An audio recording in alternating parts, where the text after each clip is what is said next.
Donald Trump is currently awaiting his sentencing that is scheduled to happen on July 11th, 4 days, by the way, before the Republican National Convention. But Donald Trump shouldn't just be worried about the sentencing for this trial. What he needs to be worried about is the fact that he still has 3 pending criminal trials, and I know that may seem, oh, they're going to be way off. 2 of them, at least, cannot happen before the election. But he still needs to be worried about what could happen in those trials, because he could end up serving as many as 4 different criminal sentences all at the same time. Which brings me to another viewer question. This one is from Marietta Bordeaux 970, who asks, I'm curious to how Trump will serve his sentences if each trial overlaps the other. Would they all be added up or what? The answer to that is yes. Now, depending on the jurisdiction, right? Obviously, Trump's first conviction is in the state of New York, so you're looking at a New York State prison. So let's just say that the next trial that comes up would be the January 6th election overturning trial in front of Judge Tanya Chutkan. Now, that's a federal case, so that one is a little different. If Donald Trump gets convicted in that one, and let's say 10 years in jail is his sentence, if he is currently serving a jail time in New York in a state jail, at that point, they could choose whether or not to let him finish the sentence there and then transfer him to a federal prison, possibly giving him credit for time served, or just throwing him in a different prison for the next 10 years, and so on and so forth. If he's in this one after serving in the New York one, then the Georgia trial could say, hey, by the way, when you're done there, come on down here for the next 5 years, because that is, of course, the minimum sentencing for the RICO charges that Trump has been hit with.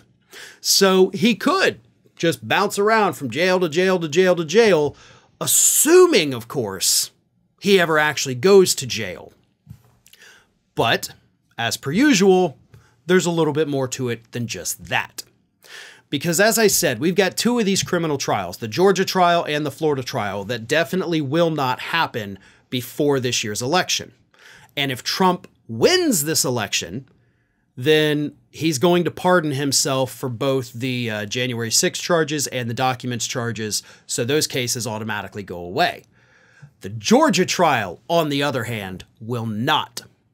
So either that one would have to sit in limbo as Donald Trump serves 4 years as president, possibly from a jail in New York, or they may try to squeeze it in real quick in that time between when Donald Trump gets elected and when he gets sworn in as president.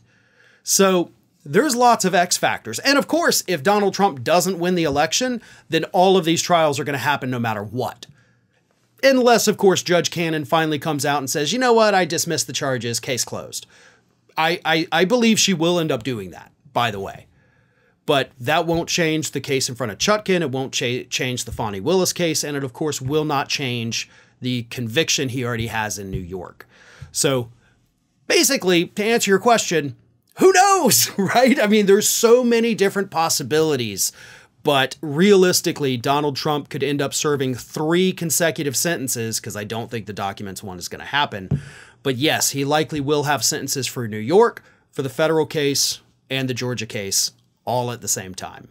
Hey everybody, I don't know if you've noticed this, but we are closing in on a pretty major milestone here at Fair and Balanced as we approach 500,000 subscribers. But we're not there yet, and we definitely need your support. So if you're not already, please do subscribe to the channel, and don't forget, like and comment on the videos and share them as widely as possible.